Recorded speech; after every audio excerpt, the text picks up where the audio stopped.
పరిశుద్ధుడైనటువంటి దేవుడు, నిరంతరము స్తోత్రార్హుడు, పరిశుద్ధమైనటువంటి సన్నిధుల నుంచి సహాయం చేసేటువంటి ప్రభు,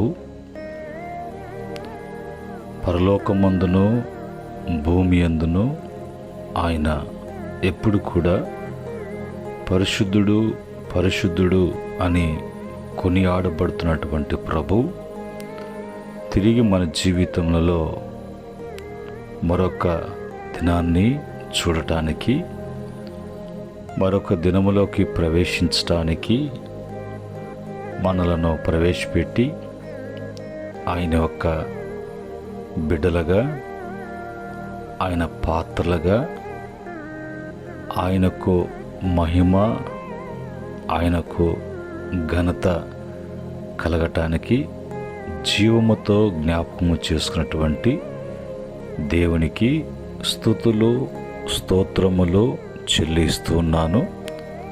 అలాగనే ప్రతిరోజు కూడా దేవుని వాక్యాన్ని వింటూ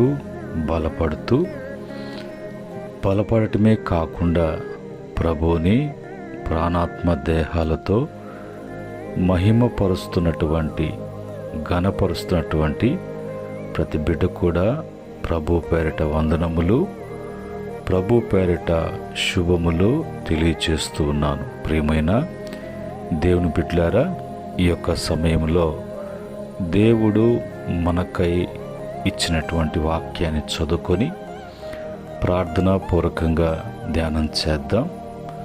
పరిశుద్ధమైనటువంటి బైబిల్ గ్రంథంలో నుంచి కీర్తన 51వ కీర్తన 10వ చరణాన్ని మనం చదువుకుందాం. ఈ కీర్తన 51వ కీర్తన 10వ చరణంలో రాయబడినటువంటి మాటలు ఈ విధంగా ఉన్నాయి. దేవా, నా యందు శుద్ధ హృదయము కలుగు చేయుము, నా అంతరంగములో స్థిరమైన మనసును నూతనముగా పుట్టించుము. ప్రేమగల తండ్రి, జీవము కలిగినటువంటి దేవా, మీ వాక్యాన్ని మేము చదువుకున్నాం. ఆ వాక్యాన్ని వివరించి మాకు బోధించండి. మీ దాసును పూర్తిగా మరుగుపరిచి మీరు మాత్రమే ఘనత వహించమని యేసుక్రీస్తు నామములో అడిగి వేడుకుంటున్నాము తండ్రి, ఆమేన్. ప్రియమైన దేవుని బిడ్డలారా, ఇక్కడ మరి ఇది దావీదు పాపము చేసినప్పుడు, పాపాన్ని బట్టి అతను దేవునికి దూరము కాబడినప్పుడు, దేవునికి దూరము కాబడినప్పుడు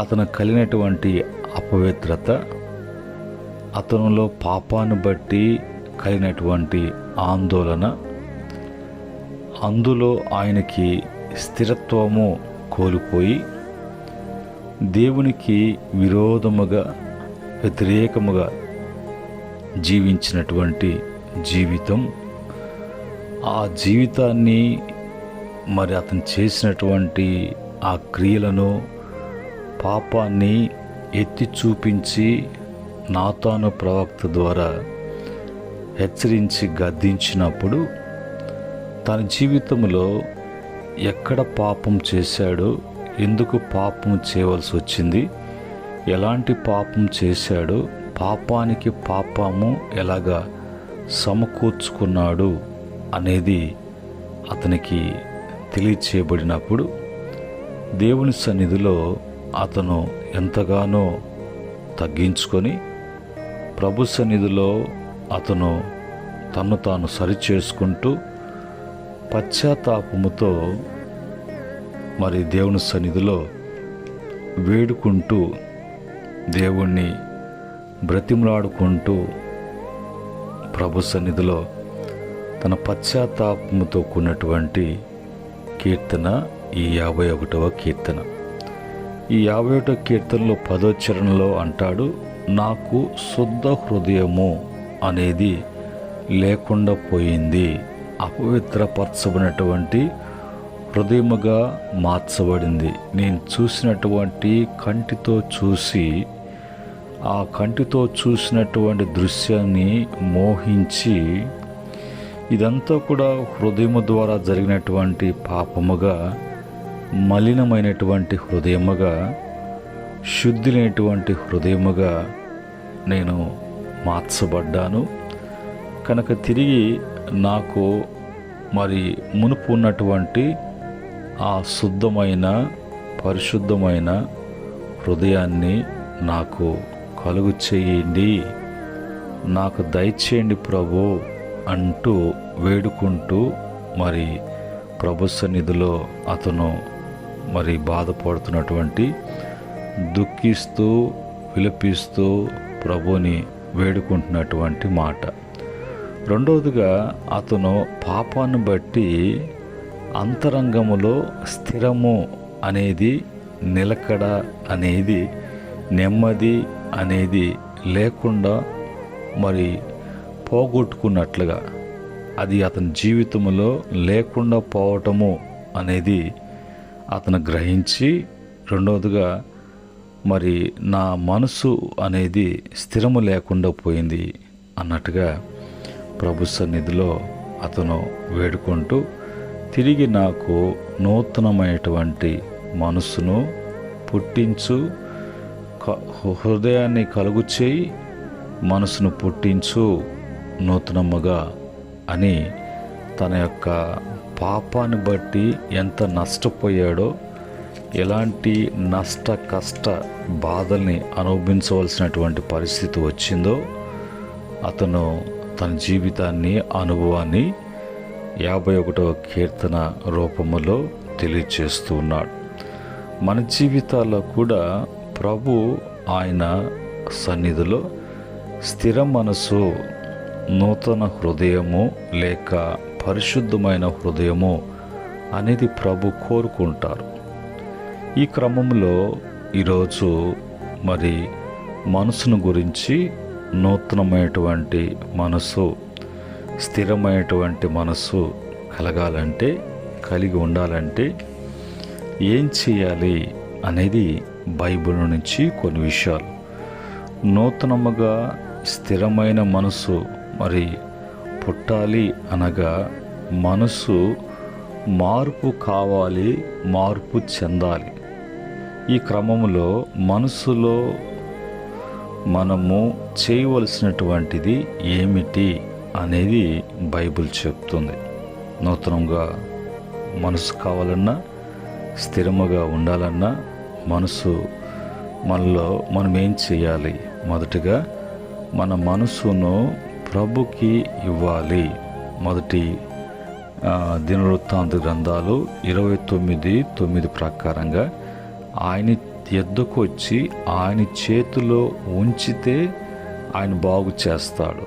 ఆయన ఎద్దుకు రాకుండా, ఒప్పుకోకుండా, ఆయనకి ఇవ్వకుండా దూరంగా ఉంటూ, నేను ఇలాగనే ఉంటాను, ఇలాగనే జీవిస్తాను, నాకు ఇలాగుండాలి, అలాగుండాలి నా జీవితము అని ఒకవేళ కలలకంటూ మరి అలాంటి మనస్సు ఉంటే అది నూతనము కాదు, అది నీ దగ్గరే ఉంది, అది పాపంలోనే ఉంది. ఆ మనసుకి స్థిరత్వం లేకుండా పోతుంది.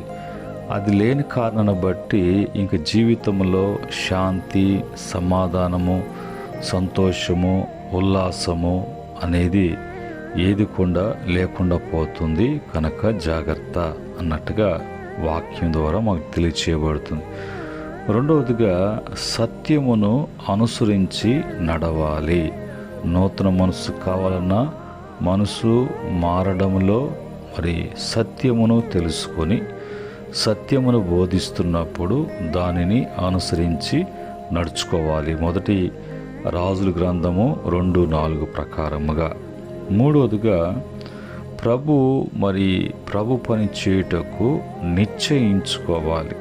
ఏదైనా కూడా మరి ఒక పని చేయాలనుకుంటే ఎలాంటి మరి నిర్ణయాలు, ఎలాంటి ఆలోచనలు, ఎలాంటి ఉద్దేశాలు అన్ని కోణాల్లో ఆలోచన చేస్తామో మన యొక్క ఆత్మీయ స్థితి మెరుగుపడటానికి మనము మరి ప్రభు పని చేయటానికి, ప్రభు చెప్పినట్లుగా చేయటానికి నిశ్చయించుకున్నప్పుడు ఈ క్రమంలో నూతనం కాబడతాం. కానీ ఇవేమి మార్పులు లేకుండా నేను బాగుపడాలి అంటే అవి కుదిరేటువంటి పనులు కాదు. నెహెమ్యా గ్రంథము 4:6లో ఈ మాట రాయబడి ఉంది.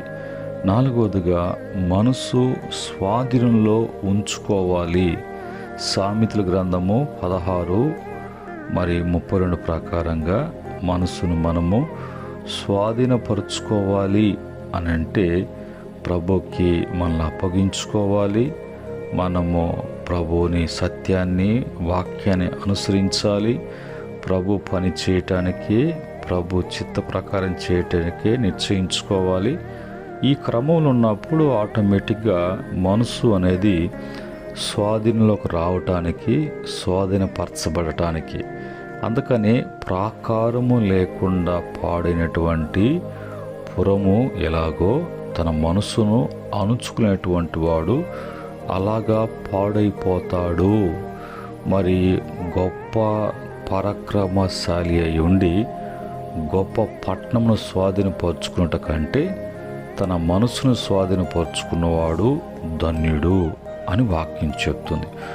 ఒక దేశానికి వెళ్ళి యుద్ధం చేసి తన బలము, సామర్థ్యతను బట్టి, పరాక్రమమును బట్టి ఆ పట్టణమంతా కూడా స్వాధీనపరుచుకొని జయ విజయముతో తిరిగి వస్తూ గనుడుగా ఎంచబడుట కంటే నీ మనస్సు, నీలో ఉన్నటువంటి మనస్సు అది ఒకవేళ ఒక పిడికిడి బిగిస్తే ఎంత ఉంటుందో అంత ఆకారంలో ఉంటూ పనిచేస్తూ సర్వ శరీరాన్ని కంట్రోల్ చేస్తున్నటువంటి ఆ యొక్క మనసును స్వాధీనపరచుకోలేకపోతే ఇలాంటివి ఎన్ని సంపాదించినా దానివలన వ్యర్థము, వేస్ట్ అన్నట్టుగా మరి ఈ వాక్యము సెలవిస్తుంది. 5వదిగా మరి విచారించి గ్రహించాలి. ప్రసంగి గ్రంథము 1:13 ప్రకారం ప్రతిదీ కూడా విచారించాలి. ఏంటి, ఎందుకు, ఎలాగా, దేని వలన, ఇలాగ జరగటానికి ఏంటి, ఇలా చేయటానికి ఏంటి, ఇది కరెక్టేనా కాదా అన్నట్టుగా విచారించాలి అన్ని కోణాల్లో. మరి వాటి యొక్క పరిస్థితి, ప్రభావాన్ని గ్రహించాలి. ఇలాగ ఉన్నప్పుడు మరి మనసు మారినట్లుగా ఇలాంటి మనసును దేవుడు నూతనముగా, క్రొత్తగా స్వాధీనంలో ఉంటూ మరి అన్ని విషయములలో మరి మేలు పొందుకోవటానికి, ఒక మాటలో మరి మనశ్శాంతిగా జీవించాలి, సంతోషంగా జీవించాలి. ఏ భారము, ఏ మరి ఐహిక విచారము, దిగులు, దిగజారిపోవటము అనేటివి దూరము కాబడతాయి. 2వ భాగానికి వెళ్ళినప్పుడు మనసు చెడిపోవటానికి గల కారణాలేంటి అని మనం చూసినప్పుడు అక్కడ మరి రాయబడినటువంటి మాట ప్రసంగి గ్రంథము 7:7 ప్రకారముగా లంచము తీసుకునటము ద్వారా ఏదైనా కూడా ఆదాయాన్ని ఆశించటం, అక్రంగా ఆశించటం, అన్యాయంగా ఆశించటం, దురాలాభము కొరకు, స్వార్థం కొరకు, సులాభం కొరకు, దురాశతో అత్యాశపరులుగా మరి ఉండేటువంటి ఆ మనసు లంచం తీసుకోవాలా, ఏదో ఒక విధంగా డబ్బును సంపాదించాలా అని కూర్చుకొని అది ఎప్పుడైతే ఆ మనసు ఉంటుందో మనిషి మాట, చూపు, శరీరం యొక్క ఆకారము, తనకున్నటువంటి వసతులు పాను ఎక్కువైపోయింది, భారము ఎక్కువైపోతుంది, బాధలు ఎక్కువైపోతాయి. దానికి బైబిల్లో కాకుండా ఒక మాటలో ఎంత ఉప్పు తింటే అంత నీళ్లు త్రాగవలసి వస్తుంది అనేటువంటి ఒక సామెత ప్రకారంగా అలాగనే అన్నీ కూడా వ్యర్థముగా తెచ్చుకొని దానివలన మనశ్శాంతి లేకుండా పొట్టి జక్కయ్య వలె లంచం పుచ్చుకొని చివరికి అతను ఎలాంటి మనస్తాపముతో, ఎలాంటి నిలకలేనటువంటి పరిస్థితితో నెమ్మది లేని జీవితం జీవించి ఆ యేసు ఎవరో చూడగోరటానికి మరి అతను నిర్ణయం తీసుకున్నాడో, అప్పటికి ఎంత నష్టపోయాడో అనేది గ్రహించినటువంటి అతను అవన్నీ విడిచిపెట్టేంత వరకు తిరిగి తన జీవితంలో ఎలాంటి నెమ్మది అనేది లేకుండా పోయింది. రెండవదిగా బైబిల్ చెప్పేటువంటి మాట, మరి సామెతల గ్రంథము 28వ అధ్యాయము 26వ వచనం ప్రకారంగా, మరి తన మనసును నమ్ముకొనుట ద్వారా, దేవుని కాకుండా, దేవుని వాక్యాన్ని బట్టి కాకుండా మనసును నమ్ముకున్నటువంటి బుద్ధిహీనులు ఉంటారు. తన మనసులో ఏదనుకుంటే, తన మనసు ఏది ప్రేరేపిస్తే, మనసులో ఏది పుట్టితే ఇదేదో ఒక దైవ సంబంధమైనటువంటిదిగా మలుచుకొని ఆ కోరికను, ఆ కార్యాన్ని, ఆ ఇచ్చ తీర్చుకోవటానికి కొంతమంది అలాంటి వేషాలు, అలాంటి మార్పులు, అలాంటి మాటలు మాట్లాడుతూ ఉంటారు. కనుక మనసుని నమ్ముకోకూడదు. దేవుణ్ణి, దేవుని వాక్యాన్ని, దేవుని సన్నిధిని, దేవుని ఆత్మ నడిపింపును కోరుకున్నటువంటి వారంగా ఉండకపోతే మరి చెడిపోవటానికి, పాడవటానికి దారితీస్తుంది. మూడవదిగా మరి సామెతల గ్రంథము 21:10 ప్రకారంగా, భక్తిహీనుడిగా ఉండుట ద్వారా, దేవుని కూర్చున్నటువంటి భయము, భక్తి అనేది లేకుండా భక్తిహీనత ద్వారా చెడిపోవటానికి కారణం. నాలుగవదిగా యెషయా గ్రంథము 6:10 ప్రకారంగా, మార్చుకొనని మనసు ఉండటం ద్వారా, మరి మార్చుకోవటం, మార్పు కోరటం, మారటము అని లేకుండా అదే మనసు, అదే నోరు, అదే ఆలోచన, అదే ప్రవర్తన, అవే మాటలు, అదే మరి పనులు అనేది ఉన్నప్పుడు మరి నూతనం కావటం అనేది కష్టము అవుతుంది. అలాగనే ఐదవదిగా మరి అతిశయించటం ద్వారా, దానియేలు గ్రంథము 5:21 ద్వారా, అతిశయించటం అంటే గర్వించటం అంటే ఎదుటివాడితో మరి పోల్చుకోవటం, తను తాను హెచ్చించుకోవటం, తనకున్నదాన్ని బట్టి అతను ఉప్పొంగిపోవటం. అతను అలాంటి స్థాయికి వెళ్ళినప్పుడు అందరూ కూడా అతని దృష్టికి తక్కువ వారుగా, అతని దృష్టికి ఏదో మరి నీచముగా అన్నట్టుగా అనిపించేటువంటి అతిశయములో ఉన్నటువంటి అనుభవాలు. దీన్ని బట్టి అతని మనసు మారటం కానీ, బాగుపడటం కానీ ఏది కూడా ఉండదు. తర్వాత మూడో భాగానికి వచ్చినప్పుడు, ఎలాంటి మనసు మనము కలిగి ఉండాలి? ఎలాంటి మనస్సు మనము కలిగి ఉండాలి? ఒకటి, క్రీస్తు యేసునకు కలిగినటువంటి మనసు ఉండాలి. ఫిలిప్పీ పత్రిక 2:5 ప్రకారంగా తగ్గించుకున్నాడు యేసు ప్రభు మన కొరకు, ఈ భూలోకానికి రావటానికి కొరకు, ఈ భూలోకంలో అటువంటి మనుషులను రక్షించడానికి కొరకు, భూలోకంలో అటువంటి పాపం నుంచి విడిపించటానికి, భూలోకంలో జరిగిన పాపాన్ని బట్టి మరణాన్ని నుంచి విడిపించటానికి ఆయనే దేవుడై ఉండి తగ్గించుకొని, రిక్తుడిగా మరణము పొందినంతగా తగ్గించుకొని, ఆ మనసుతో యేసు ప్రభు ఈ లోకానికి వచ్చారు. దైవ కార్యాన్ని, రక్షణ కార్యాన్ని జరిగించారు. మనము కూడా అలాంటి మనసుతోని జీవించాలి. అలాంటి తగ్గింపు, అలాంటి ఓర్పు, అలాంటి సహనము, అలాంటి మంచి, అలాంటి మాట, చూపు, ఆలోచన, ప్రవర్తన విధానం అంతా కూడా ఆ కోణములో నుంచి మనము చూడాలి. ఏది కూడా అలా కాకుండా ఉంటే చెడిపోవటానికి, బాగుపడటానికి ఆస్కారం లేనటువంటి పరిస్థితిగా ఉంటుంది.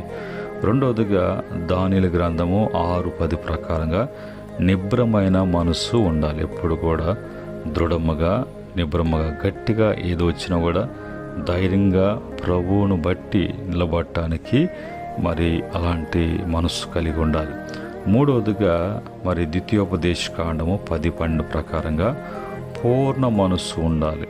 మనసులో చెత్త చెదారము ఏది కూడా పెట్టుకోకుండా పూర్ణం, ఏ అపవిత్రత, ఏ బలహీనత, ఇలాంటి దోషాలు చేయటానికి, పాపాలు చేయటానికి, అపవిత్రపరచబడటానికి ఏదో ఒక చిన్న పాయింట్ ఎంటర్ అవుతుంది. అది ఏ కోణంలో నుంచి ఎంటర్ అయ్యే అవకాశం ఉంటుందో ఆ కోణం నుంచి ఎంటర్ అయ్యి ఆ మనసు లేకుండా కొంతసేపు గాలి కొట్టులాగా కొంతసేపు అటు ఇటు కొట్టకలాడి లాస్ట్కి ఆ పొట్టు ఏ విధంగా బురదలో, పెంటలో, నీటిలో, అగ్నిలో పడుతుందో అలాంటి జీవితము జీవించవలసి వస్తుంది. 4వదిగా మరి ఫిలిప్పీ పత్రిక సామెతల గ్రంథం 18:15 ప్రకారంగా వివేకం గల మనస్సు ప్రతిదీ కూడా వివేచించాలి, తొందరపడకూడదు. ఏంటి, ఎందుకు, ఎలాగా, దేని వలన అనేది ఆ వివేచించినప్పుడు మనకు పరిస్థితుల ప్రభావం అన్నీ కూడా మనకు అర్థం కాబడతాయి.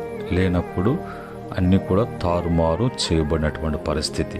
5వదిగా మరి ద్వితీయోపదేశ కాండము 4:8 ప్రకారంగా జాగ్రత్త కలిగిన మనస్సు ఉండాలి. ఎప్పుడు కూడా జాగ్రత్త ఉండాలి, కానీ అజాగ్రత్త అనేది లేకుండా చూసుకోవాలి. ఇలాగా ప్రభు మెచ్చినటువంటి, ప్రభు ఇష్టపడేటువంటి మనసుగా ఇప్పుడు చదువుకున్నటువంటి క్రమములో ఉన్నటువంటి వారంగా ఉన్నప్పుడు మనకు వచ్చేటువంటి లాభాలు, ప్రయోజనాలు ఏ విధంగా ఉంటాయి? మొదటిగా దీవెనలు కలుగును. యెహోషువ 14:13 ప్రకారంగా దీవెనలు మరి ప్రాప్తించబడతాయి.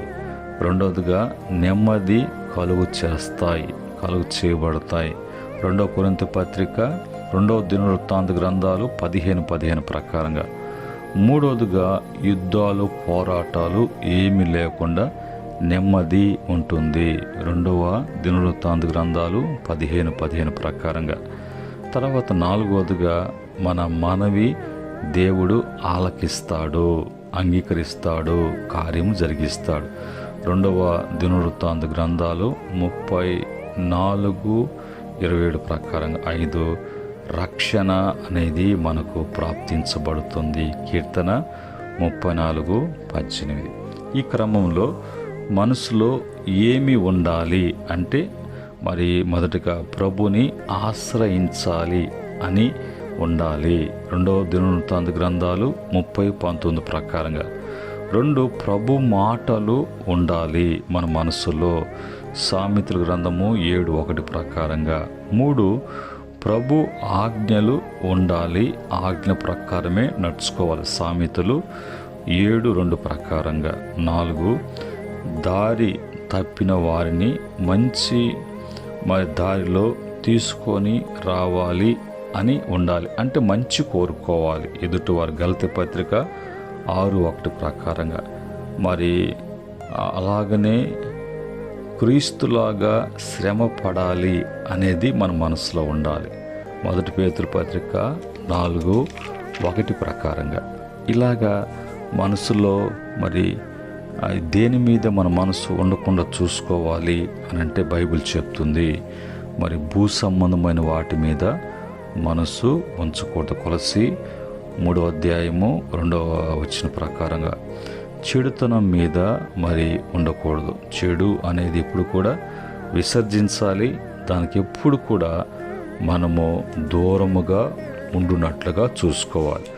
ఒక్కసారి దావీదు చేసిన పొరపాటును బట్టి ఇంత నష్టము కొని తెచ్చుకొని ఇన్ని యోగ్యతలు, ఇన్ని ప్రభు వలన కలిగేటువంటి మంచి అనేది పోగొట్టుకున్నప్పుడు అతను ఎంతగా విలపించాడో, ఎంతగా నష్టపోయాడో, ఎంతగా ప్రభు సన్నిధిలో బాధపడ్డాడో అనేది అతనికి అర్థమైంది.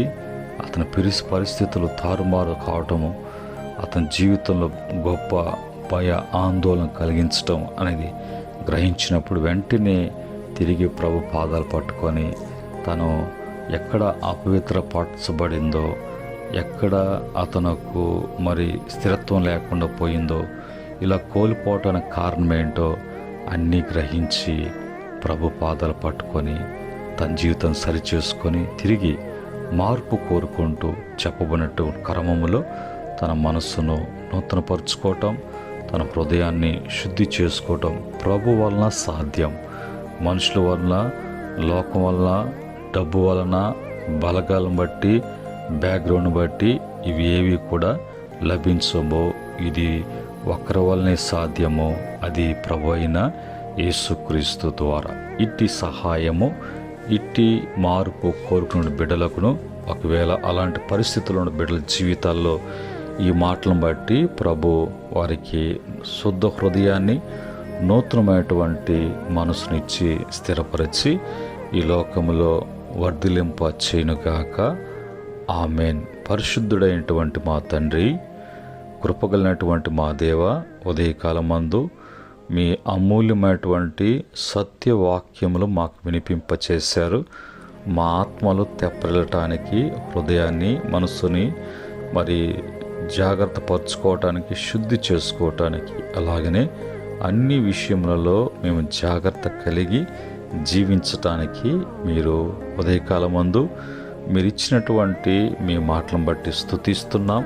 ఈ క్రమంలో ప్రభా మరి బిడ్డలు అందరూ కూడా సరిచేయబడటానికి, సరికాబడటానికి కృప దయచేయమని, మహిమ తెచ్చుకోమని, ఇది నీ యొక్క కృపను బట్టి బిడ్డలు వర్ధిల్లటానికి సహాయం చేయమని యేసుక్రీస్తు నామంలో అడిగి వేడుకుంటున్నాము తండ్రి. ఆమెన్. పరమందు తండ్రి ప్రేమ, కుమారుడు యేసుక్రీస్తు కృప, పరిశుద్ధాత్మ యొక్క సహవాసం వింటున్న మాటలు వింటున్న బిడ్డలకును, అనుసరిస్తున్న బిడ్డలకును, సకల పరిశుద్ధులకును, ఆయన దాసులకును సదా తోడై నడిపించునుగాక. ఆమెన్. దేవుడు మిమ్మల్ని కుటుంబాలను దీవించి వృద్ధిపరచునుగాక. దైవాశీస్సులు మీకు కలుగునుగాక. ఆమెన్.